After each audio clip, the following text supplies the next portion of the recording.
hoy es el Día Mundial de la Dislexia, este trastorno del neurodesarrollo que afecta fundamentalmente el aprendizaje, que está muy relacionado con la lectoescritura. Tanto es así que la palabra dislexia viene del término griego dis, que significa dificultad, y lexis, que significa palabras o lenguaje. Y que padece este trastorno cerca del 10% de la población mundial, por eso es tan importante. Escuchábamos también un testimonio de una persona que decía, recordaba ella su niñez y decía, bueno, este sueño que tenía, eh, sobre todo cuando dormía, ¿no? Un sueño de los que acontecen cuando uno está durmiendo, pero que son a veces expresión de los anhelos más grandes, el de tener una libreta de calificaciones con todas buenas notas. Claro, cuando se despertaba tenía que asumir de la manera que puede un niño, una niña, la difícil realidad que le tocaba porque tenía en su boletín de calificaciones malas notas y no entendía por qué. Y la respuesta estaba en que, bueno, padecía sin saberlo quizás este trastorno de la dislexia. Vamos a hablar con una persona que conoce muchísimo de este tema porque lo ha estudiado, porque lo ha experimentado en su propia vida como mamá de un niño, de hoy un joven con dislexia. Estoy hablando de María Arabetti, quien es docente y además es la actual presidenta de la Organización Internacional Dislexia y Familia. María, la saludamos, gracias por este contacto con Radio María. ¿Cómo le va? Hola, ¿cómo les va? ¿Cómo están? Muchas gracias por ocuparse de este tema, ¿eh? Bueno, me parece central que comencemos por repasar cómo vive un niño o una niña que tiene dislexia y que probablemente no sepa todavía y que a veces no encuentra explicaciones para lo que le pasa, y cómo viven también estas circunstancias papá, mamá, docentes que, bueno, deben afrontar este desafío. Bueno, empezando porque el fracaso escolar duele, o sea, yo no creo que ningún chico fracase porque quiere, y bueno, y estos chiquitos desde edades tempranas comienzan a fracasar en la escuela. Si no hubiese código escrito, probablemente no existirían los disléxicos, ¿no? Ujú. Existen porque tenemos un código escrito que hay que leer.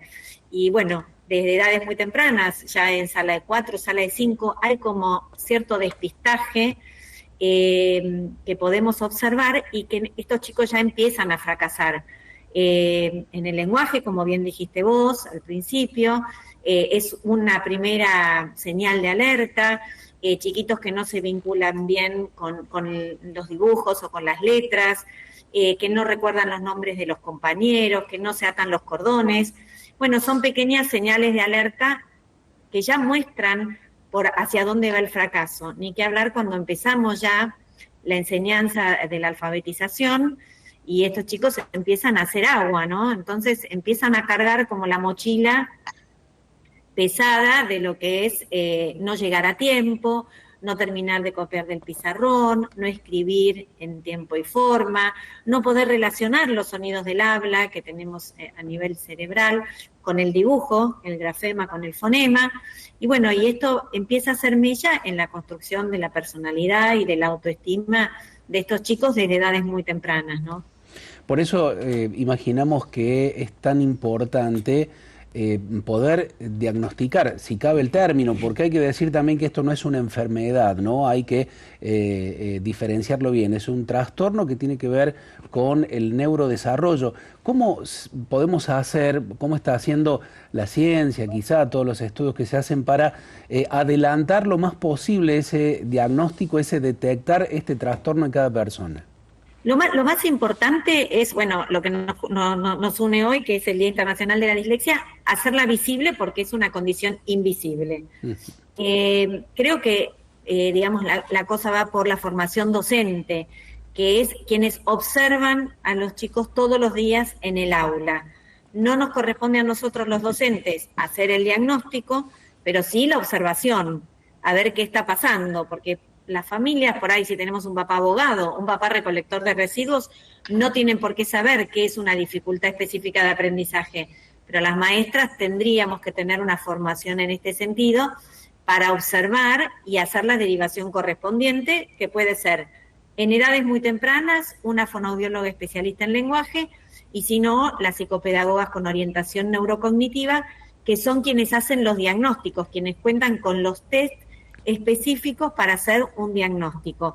Y a partir de ahí, trabajar en tratamiento, haciendo estas conexiones nuevas en el cerebro para unir estos sonidos del habla con el dibujo, digamos, y para hacer un informe a la escuela y a la familia de cómo trabajar con este chiquito en particular. No, así como no existen dos personas iguales, tampoco existen dos personas con dislexia que sean iguales. Puede haber comorbilidad con disgrafía, que es la misma dificultad en la forma de escribir, o discalculia, que es para los cálculos matemáticos, en lo atencional. Depende de un montón de factores. Entonces, si bien habrá adecuaciones a nivel escolar que son generales, después habrá algunas más artesanales para este chiquito en especial que tengo delante mío, ¿no? Ujú. María, buen día. Cecilia te saluda y ¿Cómo estás? desde que planteamos el tema al principio del programa hubo muchos mensajes, un tema que despierta mucho interés, mucha curiosidad. Aquí simplemente te voy a trasladar lo que nos consultaba Cecilia desde Mendoza. Dice, por favor, cuando hagan la entrevista, pregúntenle a la especialista si hay que asistir para un diagnóstico para un adulto. ¿A dónde hay que asistir? Bueno, también hay psicopedagogas con esta orientación, con orientación neurocognitiva, que también hacen diagnósticos para adultos. Bien. Nosotros siempre, digamos, hoy el camino es, a partir de los chicos, los adultos empiezan, bueno, yo no terminé la facultad o no terminé el colegio, o tu mamá, tu Claro. hermano, bueno, como que el adulto llega al diagnóstico a partir de los chicos. Claro. La idea es que esto se revierta y hoy que tenemos diagnósticos más tempranos, esos chiquitos ya estén atentos cuando sean padres, porque tiene una condición hereditaria, Ah, a sus propios hijos. Nosotros a los adultos también los motivamos a hacerse el diagnóstico porque muchas veces sirve para cerrar una historia, ¿no? claro. Por ahí una historia de fracaso, una historia de sentirse la oveja negra de la familia, o aquel que no podía, que no llegaba en tiempo y forma, y esta condición no tiene ninguna relación con la inteligencia, o sea, por definición, las personas con dificultades específicas de aprendizaje tienen una inteligencia normal o muchas veces alta, pero que no es valorada, porque justamente la escuela evalúa lectura, escritura y cálculo, que es como la pata renga de las personas con dificultades específicas de aprendizaje. Entonces, muchas veces pensamos que tiene relación con la inteligencia cuando no la tiene. Si uno ve los famosos con dislexia como Steven Spielberg, Richard Branson, el dueño de Virgin, que ahora, la semana pasada justo había una universidad donde se pone en valor las fortalezas que tienen las personas con dislexia, ¿no? Entonces, Steve Jobs, Sí. bueno, personalidades que con su inteligencia han cambiado el mundo, pero cuando uno se mete a estudiar la historia de ellos, dan cuenta del gran sufrimiento que tuvieron a la hora de alfabetizarse y en la etapa escolar. Esto es lo que nosotros desde DIFAM y desde DIFAM Argentina queremos visibilizar, ¿no? Que aprender no duela, sino que podamos ver cuál es la dificultad que tienen nuestros chiquitos, ¿no? Y acompañarlos. Un psicopedagogo y nunca es tarde, ¿eh? Sería un poco también el mensaje. María, Exactamente, un ¿cómo te va? psicopedagogo con orientación neurocognitiva. Bien. María, ¿cómo te va? Bien. Cristian te saluda. Bueno, ¿Qué tal? ¿Cómo nos estás? resulta muy interesante también, bueno, lo que venís compartiendo, por supuesto, pero a mí me daba vuelta y creo que a mucha gente también le puede ayudar. ¿Cómo ha sido tu experiencia? Es decir, ¿cómo vos descubriste esta realidad de tu hijo? ¿Qué sentiste? ¿Cómo lo fuiste acompañando? Para, en definitiva, contarnos qué aprendiste del camino que recorriste, porque esto es muy rico, ¿eh? Todo esto que nos fuiste compartiendo, por supuesto que nos ayuda, pero a veces las experiencias nos iluminan muchísimo. Contanos un poquito Bueno, cómo fue. todo esto lo aprendí a costillas de mi hijo, porque yo soy docente, toda la vida ejercí en primer grado, o sea, me tocaba la parte de alfabetización, mi marido es médico pediatra, y nosotros nos dimos cuenta que sabíamos muy poco de este tema, así que nos pusimos los dos a estudiar a full. Para Santiago fue una etapa muy dolorosa en la etapa escolar, porque él tiene un coeficiente intelectual muy alto, una personalidad complicada porque es un chico muy bravo, se convirtió en un adolescente bastante disruptivo, y eso hizo que obviamente era como la piedra en el zapato para los docentes, ¿no? Aparte tiene muy buena salud, así que no faltaba nunca. Pero para él fue dolorosa, él tuvo que hacer un cambio, iba al mismo colegio desde Jardín de Infantes, y en el secundario el colegio hizo agua, no lo pudo acompañar, o no quiso, o no supo, así que tuvo un cambio de colegio justo en la adolescencia, que hoy lo que se estudia es que sería el peor momento para hacer el cambio de colegio, porque bueno, es una etapa donde digamos, el acompañamiento se da a través de los pares, y romper con esos pares es un momento muy doloroso. De hecho, nosotros vivimos en un barrio abierto, él iba a un colegio que nos quedaba a 4 cuadras y jugaba en un club que quedaba a otras 4 cuadras. Cuando él tiene el cambio de colegio, abandona el deporte, abandona el club. Nosotros llamamos como a 15 colegios, nadie lo quería tomar porque íbamos con la verdad, llevamos un adolescente con dislexia, disruptivo, o sea que nos bajaban la ventana, no pasábamos de la llamada telefónica en la secretaria, hasta que logramos avanzar gracias a una amiga y bueno, un colegio que realmente le abrió las puertas y creo que le salvó la vida, porque bueno, él estaba con un bajón grande por dejar a su equipo de contención. Y esta historia que nos pasa a nosotros le pasa al 90% de las familias. Estos chicos que tienen repitencias porque no son acompañados, o que no les renuevan la matrícula porque los papás piden las adecuaciones, que hoy están escritas por ley, o sea, existe la ley 27.306, es una ley nacional que avala los derechos de las personas con dislexia en todas las etapas de la vida, y en el artículo 6º enumera las adecuaciones escolares que hay que hacer en todas las etapas, también educativas. Entonces, bueno, en la época nuestra no existía esta ley, nosotros fuimos un poco los hacedores, los impulsores, pero la realidad es que creo que la capacitación docente es una deuda que tienen los ministerios o las secretarías de educación con respecto tanto a los alumnos como a los docentes.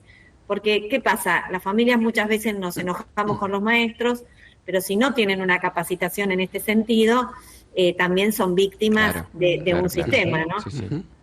María, detectado el trastorno a edad más temprana, ¿hay otro camino, por ejemplo, para que puedan aprender con más facilidad o menos dolorosamente la lectoescritura?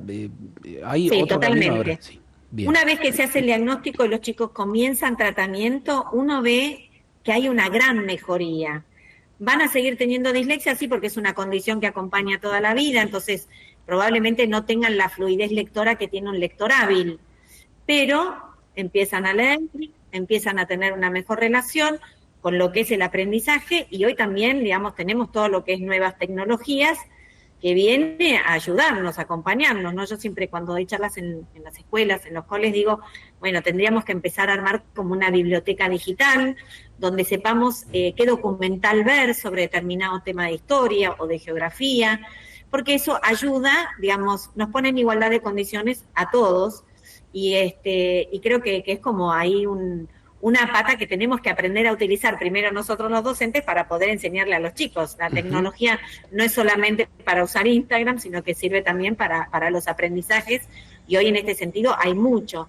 Hay programas lectores, programas correctores, está el Lecto, que es un programa gratuito que lo hicieron 2 alumnos de la escuela ORT, que es excelente. Bueno, herramientas que vamos adquiriendo, que ponen en igualdad de condiciones a los chicos con dislexia o con otras dificultades también, ¿no? Pero sí que ellos van de a poco compensando un poco este déficit, los va a acompañar toda la vida porque es persistente, pero van tratando de equilibrar. De hecho, mi hijo está estudiando Derecho y trabaja en un juzgado federal. Mirá. O sea, la lectura lo acompaña todo el día. Claro. Sin embargo, él trabaja desde que tiene 18 años y lo han ido ascendiendo y está ya a 1 año y medio de recibirse de abogado, que es una carrera de mucha lectura, pero bueno, vuelvo a decir, hoy la tecnología viene también a ayudarlos a compensar el déficit que tiene en cuanto a la fluidez lectora, ¿no? Qué lindo, María, qué orgullo esto, ¿no? De poder ver cuándo van superando estos obstáculos, cosa que le pasa a alguien que también nos escribió tempranito, sabiendo de esta nota, y nos cuenta, soy disléxica, soy madre, mi hijo también, disfrutamos ahora, lo vemos como un aprendizaje, trabajar la sana voluntad y la creatividad para sortear los obstáculos. Fue un alivio cuando me diagnosticó el doctor neurólogo de Santa Fe, su gabinete, que trabajan con tanta pasión. Él falleció muy joven, dice, a mis 38 años recién supe junto a mi hijo de 8, ya soy grande ahora, soy jubilada, docente en educación física, encuentro de lecturas, deporte, canto, remar, andar a caballo, manejo. Me casé, dice, tengo 2 hijos, soy abuela. Y las partes sociales con buena calidad son muy importantes, dice, pertenecer a un círculo social, habla ella, dice, junto a mis amigas que me ayudaron tanto. Trato de leer en voz alta y escribir. Nadie se da cuenta de lo que soy. Estoy muy contenta, dice, mi hijo formó su familia, es independiente también con su trabajo. Hicimos años de rehabilitación para ser independientes y resolver las situaciones. No me deja el nombre, pero es una historia preciosa también de resiliencia, creo, ¿no? Que es un poco de lo que estamos hablando, María.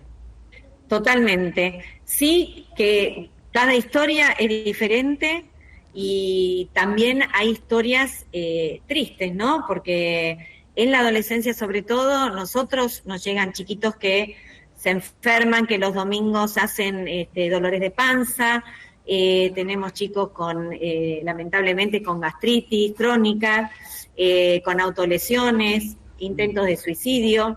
En España, por ejemplo, hay un estudio hecho con población carcelaria, donde el 40% ha tenido fracaso escolar.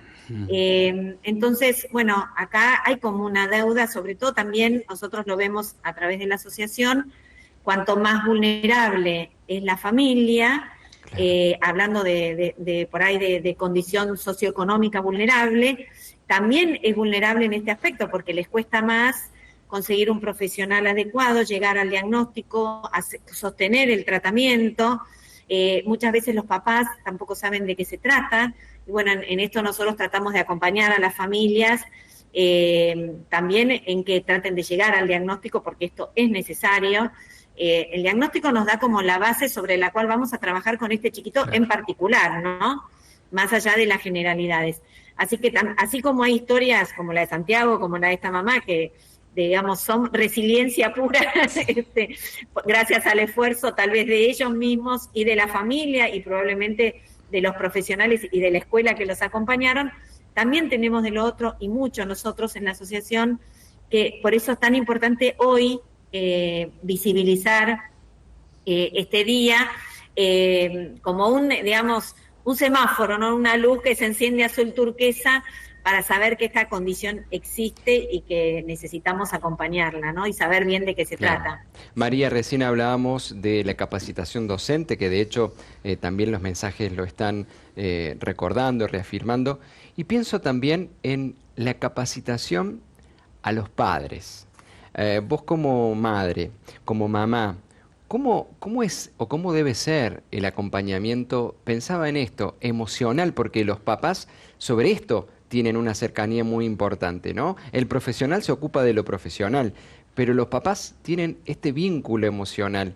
¿Qué actitudes son necesarias que los papás tengan para ayudarlo al niño o a la niña a llevar adelante este progreso, este proceso?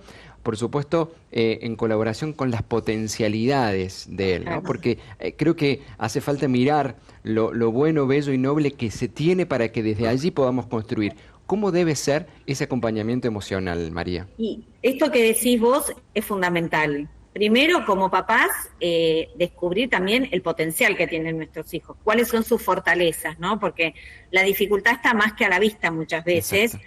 Entonces, bueno, buscar sus fortalezas y hacer pie en estas fortalezas. si es creativo, si le gusta el arte, si le gusta el deporte. Recién justo me llamó antes de venir acá una mamá que el chiquito es súper deportista, bueno, que no abandonarlo, porque muchas veces en la etapa escolar, que nos lleva muchas horas, pensamos que, bueno, no, entonces que estudie más y deje, no sé, danza clásica porque es lo que le gusta. Nosotros siempre le decimos a los papás, no, hagamos pie en esta que es su fortaleza, dejémoslo brillar, porque, bueno, probablemente en lo lectivo le cueste este brillo. Esto por un lado. Después nosotros siempre les aconsejamos, bueno, obviamente sostener los tratamientos y después acompañarlos mucho en lo que es lo escolar, ¿no? Muchas veces tenemos que leerles los textos, funciones ejecutivas, que son estas capacidades que nos ponen en acción para la vida, muchas veces están afectadas, entonces todo lo que es organización, planificación, memoria de trabajo, también se ve afectada en las personas con estas dificultades, y hay que ayudarlos a llevar la agenda, a ver qué tenés para mañana, como que hay un acompañamiento de parte de los papás más cercano con lo educativo de lo que por ahí te lleva un chiquito que no tiene dificultades, ¿no? Uh-huh. Lleva más tiempo, más esfuerzo. Yo siempre digo a los chicos, hice la primaria y el secundario de vuelta, porque, bueno, qué sé yo, dibujar una línea histórica, porque por ahí no se acuerdan las fechas, entonces todo lo que es visual les queda más. Entonces, claro, desde casa, tratar de tener este método audiovisual para acompañar los aprendizajes, ¿no? Que no sea solo leyendo y escribiendo. Uh-huh. Pero implica de parte de las familias un trabajo, y hoy sabemos que muchas familias también trabajan muchas horas, llegan las mamás cansadas, los papás cansados. En esto muchas abuelas, yo trabajo en un consultorio donde entran, hay psicopedagogas, y bueno, entran y salen las abuelas a llevar a los nietos todo el día, porque por ahí las mamás están trabajando. Entonces, bueno, buscar estas otras personas, ¿no?, que nos ayudan y nos acompañan y acompañan a los chicos. Pero sí, fundamental, sostener los tratamientos y acompañarlos en lo escolar, que a veces es como una bola que se va armando, una bola de nieve, y no para, ¿no? Porque sí, debo esto, y no terminé de copiar del pizarrón, y me olvidé de hacer la tarea, y además tengo que estudiar para historia. Entonces, bueno, tratar de buscar lo urgente y acompañarlos en este sentido, ¿no? María, voy a apelar un poco a tu memoria y nuevamente a tu experiencia. ¿A qué edad de tu hijo ustedes tuvieron el diagnóstico certero, digamos, de que tenía dislexia? Nosotros fue hacia finales de segundo grado, logramos tener el diagnóstico. Ya habíamos hecho una consulta en primer grado, uh-huh, y la profesional que lo atendió no claro, sabía sobre dislexia, porque esto pasa también. Uh-huh. Y bueno, justo mis chicos también son adoptivos, así que se deliró con la adopción, qué sé yo, pero no me dijo que podía tener una dificultad de aprendizaje. Claro. Así que él tuvo un año ahí también de lucha, de fracaso escolar, no quería ir a los cumpleaños cuando era chiquito, porque bueno, relacionaba lo social con lo escolar. Claro, entonces ahí tuvimos pero hacia mediados de segundo grado llegamos a un buen diagnóstico. Él tiene todo el combo, tiene dislexia, disgrafía, discalculia, uh-huh, y bueno, ahí comenzó su tratamiento, y nosotros empezamos también el peregrinar de pedirle a la escuela que nos acompañara, las adecuaciones y demás. Claro. Pero bueno, después la parte social, él es hipersociable, uh-huh, nunca tuvo problemas con sus compañeros. En el caso de él nunca sufrió bullying, hay chicos que tienen esta dificultad, no fue claro, el caso de él. Siempre puso como por encima de lo escolar lo social, claro, claro. Y hoy un poco también. Pero ahora, digo, aprovechando nuevamente tu propia experiencia, te habrás preguntado, una vez que conociste, tuviste el diagnóstico, es decir, bueno, me hubiera dado cuenta de esto que hacía cuando era un poquito más chiquito todavía, a lo mejor me podría haber servido para darme cuenta antes. ¿Qué detalles de la vida de un niño o niña pueden alertar hoy a un papá, a una mamá, de que su hijo puede tener este trastorno? Mira, totalmente, porque Santiago, por ejemplo, ya hacía 3 años en fonoaudióloga. Claro. Él tenía dificultades en la modulación porque él hablaba mucho, pero bueno, el lenguaje es un primer despistaje, ¿no? Después, esos chicos que no pueden, que no tienen conciencia fonológica, que es discriminar los sonidos del habla a nivel cerebral, que mamá y mueble empiezan con el mismo ruidito, que esto debería ya trabajarse en nivel inicial y tener como un despistaje de qué chicos tienen esta dificultad, ¿no? Él, por ejemplo, nosotros somos 4 hermanos de mi lado y todos tenían chicos.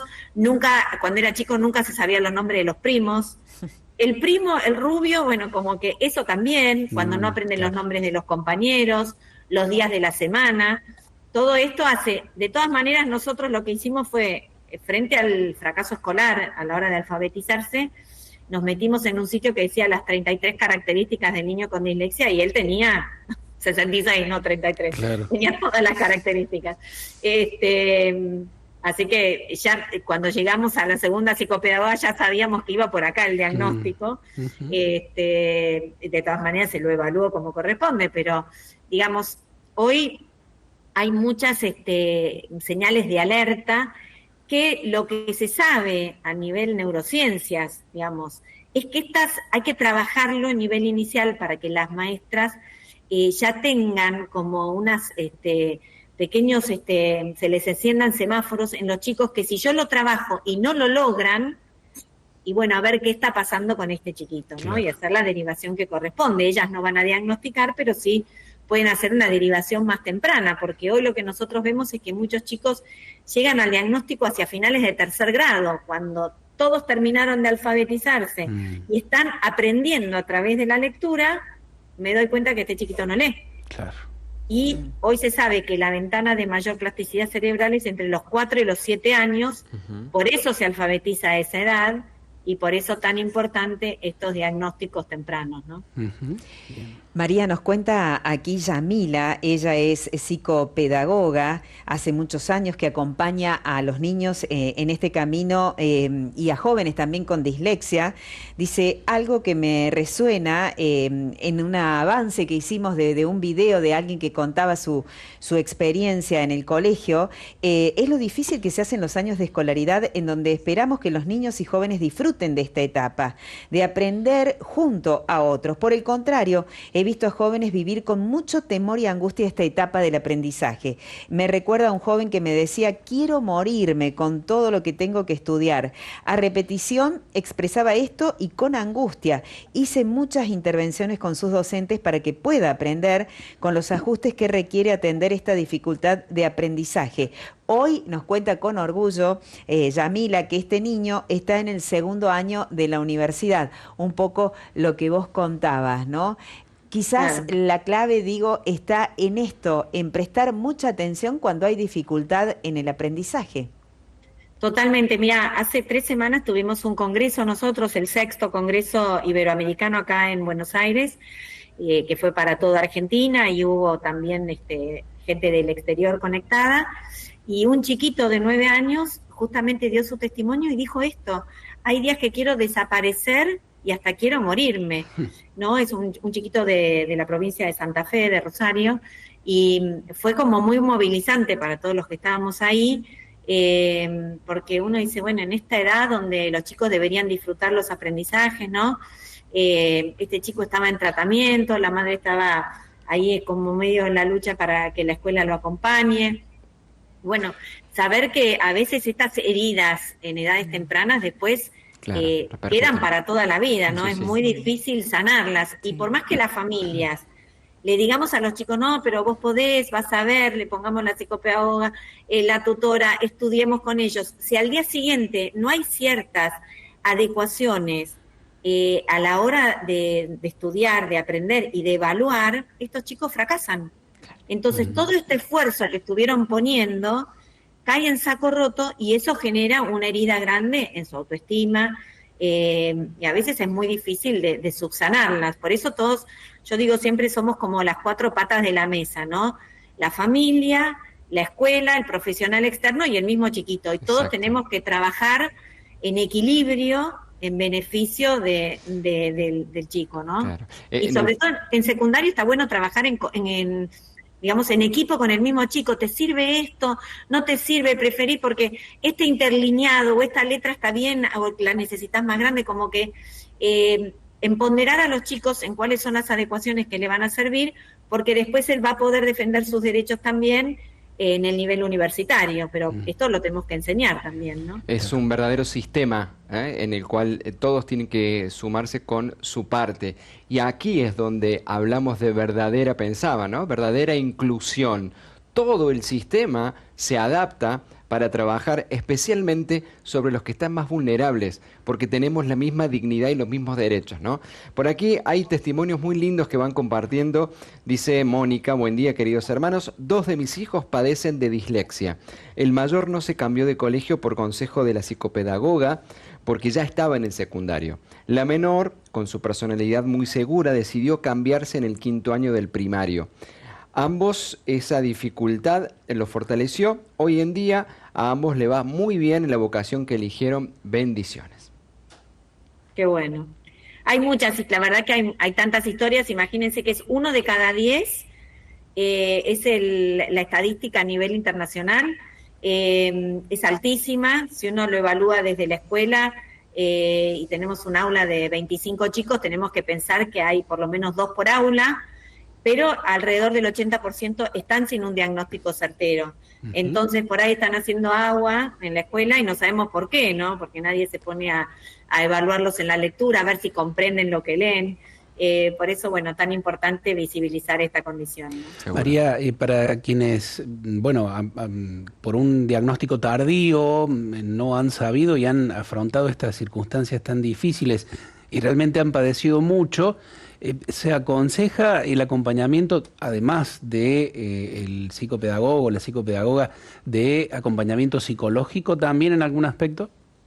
Bueno, hay chicos que lo necesitan más que nada para fortalecer su autoestima, o chicos que por ahí, si uno ve que están así como las persianas bajas, decimos nosotros, muchas veces necesitan también un acompañamiento psicológico. Sí, decirle a la gente que nos está escuchando que el diagnóstico no lo hacen las psicólogas, por lo menos no acá en la Argentina, en otros países sí, porque no tienen la formación para evaluar con los test que se necesitan en las dificultades específicas de aprendizaje. Así que la primera derivación cuando un chiquito está fracasando es a la psicopedagoga. Bien. Con orientación, bueno, por ahí al pediatra, y que el pediatra haga la derivación, ¿no? Pero sí que muchos, si están con estas persianas medias bajas, una ayuda psicológica sirve. Sí, también decir que no es una discapacidad, no está enmarcada dentro de lo que es la discapacidad acá en la Argentina, con lo cual no necesitan el certificado único de discapacidad, justamente porque son chiquitos inteligentes y muchas veces muy inteligentes, por eso no están enmarcados, y no necesitan un acompañante dentro del aula, sino que las adecuaciones le competen a la docente a cargo de ese chico, ¿no? O de la materia, el que tiene la expertise, por ejemplo, profesor de química, tiene la expertise en su materia, es él quien tiene que hacer las adecuaciones de acceso y de forma que estos chicos necesitan, porque a veces se confunde esto, ¿no? Y nosotros en esto somos muy claros porque muchas veces, hoy que hacen falta tantas maestras de apoyo a la integración, chicos no la necesitan y por ahí le están quitando la oportunidad a alguien que sí la necesita. Entonces, la ley 27.306, justamente en lo que respecta a salud, viene a poner estas dificultades dentro del plan médico obligatorio para la cobertura del diagnóstico y el tratamiento. María, mencionaste a Steve Jobs, mencionaste a otros grandes que nosotros recordábamos en el comienzo del programa, a Beethoven, a Mozart, que hablaban de su dislexia, ¿no? Que no estaba quizás identificada en aquellas épocas. Y por aquí nos agregan, muy bueno el programa y el tema que están tratando. Recuerdo, dice, que Pau, de Jarabe de Palo, era disléxico y nos dejó hermosas canciones. Paola dice esto, y es verdad lo que dice la profesional, no estamos capacitadas en el tema. Quizás padres y docentes, ¿no? Esté refiriéndose Paola, que tenemos que avanzar un poquito en investigar el tema y es preocupación nuestra, porque desde el ministerio no entendí bien en esto, María, y esa es la pregunta, si hay alguna capacitación específica para docentes. Mira, desde el Ministerio tenía colgada en la página, unos libros que son de educación inclusiva. Uno de esos cuadernillos habla de de dificultades específicas de aprendizaje es muy chiquito. Y había un curso hecho por Liliana Fonseca y Ruth Rothenstein que lo suben y lo bajan. Nosotros ahora, con la Secretaría de Educación del gobierno actual, hicimos un cuadernillo con profesionales de primer nivel en nuestro país, Rufina Pearson, Sandra Torresi, Florencia Salvareza y el doctor Abichacra, y bueno, bajamos el material a la Secretaría. La idea es colgar este material en la página que tiene la Secretaría de Educación para las escuelas de todo el país. Este paso todavía no se hizo, pero bueno, era un poco la idea. Habíamos tenido una reunión con Carlos Torrendel y con su equipo, justamente buscando esto, ¿no? Una bajada desde el ministerio, porque es algo que está en la ley y que me parece se adeuda a los maestros de todo el país, ¿no? Sí. Por aquí otro de los mensajes, María nos dice, tenía un alumnito, dice Adriana, que corría desesperadamente. Lo ayudó una psicopedagoga. También una niña que gritaba era porque se perdía, otra que mordía. Padres, vayan a una consulta con la psicopedagoga. No peguen, no pongan penitencia, hablen con una psicopedagoga. Nos dice este mensaje. Y por otro lado, otro mensaje dice, ¿puede haber casos de gente grande que no tuvo la posibilidad, sea por descuido familiar o docente, que tenga o siga con dislexia? Muy buen tema, la verdad desconocíamos la mayoría lo desconocíamos a este tema. Sumo las dos porque me parece que en el fondo una responde a otra. Si hay algún tipo de duda, quienes ya son adultos, que vayan directamente y con libertad y con esta consulta, con esta inquietud a la psicopedagoga. ¿Es así, María?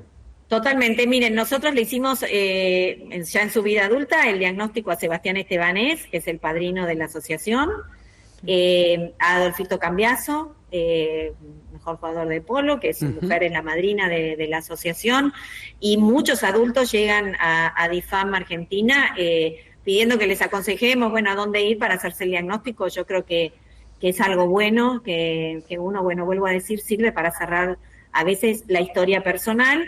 Y, por ejemplo, sirve para aprender, si quieren hacer algo de tratamiento, bueno, vuelvo a decir, adquirir más fluidez lectora, más velocidad lectora, que me ayuda a comprender un texto, a trabajar las funciones ejecutivas, esta cosa de planificar, de llevar la agenda, que muchas veces tienen afectada. Así que yo creo que todo suma para la vida y que, bueno, cada persona es diferente y verá si le sirve o no, pero creo que en la generalidad siempre es bueno saber lo que me está pasando y cómo trabajar con el tema, ¿no? Experiencia vital como mamá, como docente y también como autoridad allí de DISFAM, que se puede encontrar en Google, simplemente poniendo DISFAM, llevan a la página, además tienen redes sociales también. María, te agradecemos realmente muchísimo por este tiempo que nos has dado y por todo lo que haces por las personas que tienen dislexia. Muchísimas gracias, un abrazo. Muchas grande. Gracias a ustedes. Hasta luego.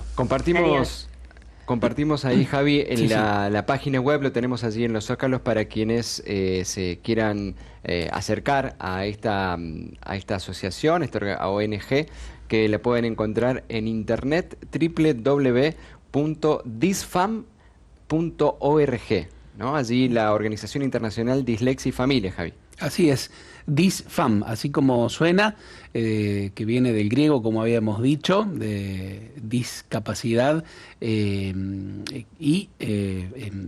la otra parte, Lexis, ahí está. Sí, yo debo tener un poquito de dislexia hoy. También. Bueno, tiene que ver con el léxico, con exactamente, tal cual, bueno, como lo habíamos señalado, pero si no, bueno, directamente en Google, ahí lo buscan, lo van a encontrar, y hay un montón en realidad de información sobre este tema. El tema es ese, ¿no? Encontrar si hay algún tipo de duda, de sospecha o de temor, hacer una consulta con el psicopedagogo o psicopedagoga. Exacto.